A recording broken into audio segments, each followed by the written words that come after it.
आरक्षण की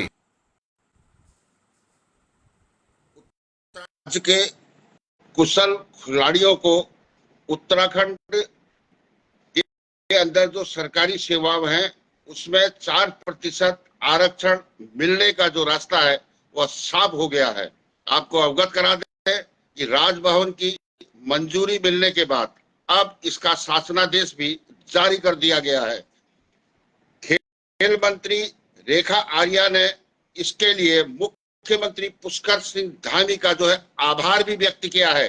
साथ ही उन्होंने मुख्य सचिव को भी पत्र लिखकर उत्तराखंड लोक सेवा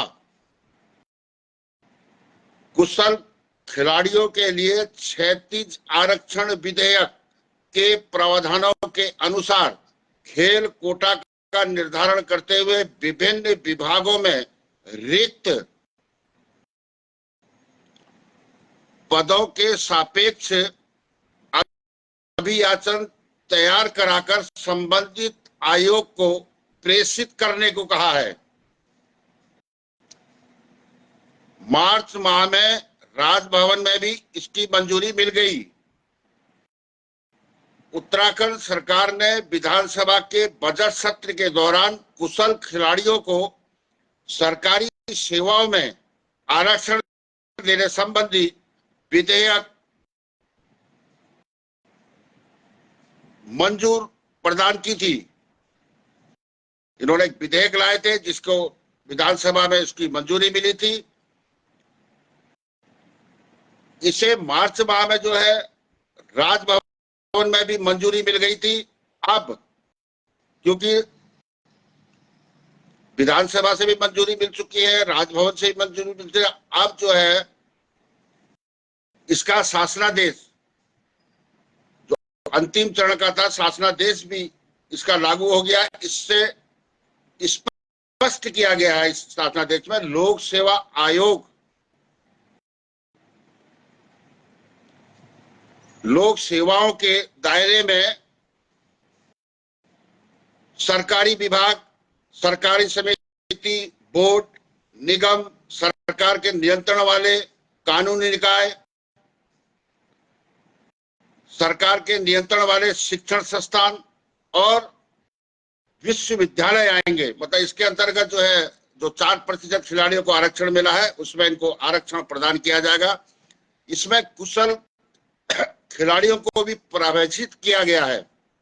साथ ही ओलंपिक से लेकर अखिल भारतीय विश्वविद्यालय खेल या खेलो इंडिया यूथ गेम के पदक विजेताओं के लिए पदों की श्रेणी को भी यहां पर रखा गया है। अब ऐसे प्रतिभावान खिलाड़ी राज्य में ही अपनी सेवाएं देंगे उन्होंने ये कहा है कि विभाग से आउट ऑफ टर्न जॉब की भी इसमें व्यवस्था की गई है। इस निर्णय से प्रदेश के सभी खिलाड़ियों को लाभ प्राप्त होगा।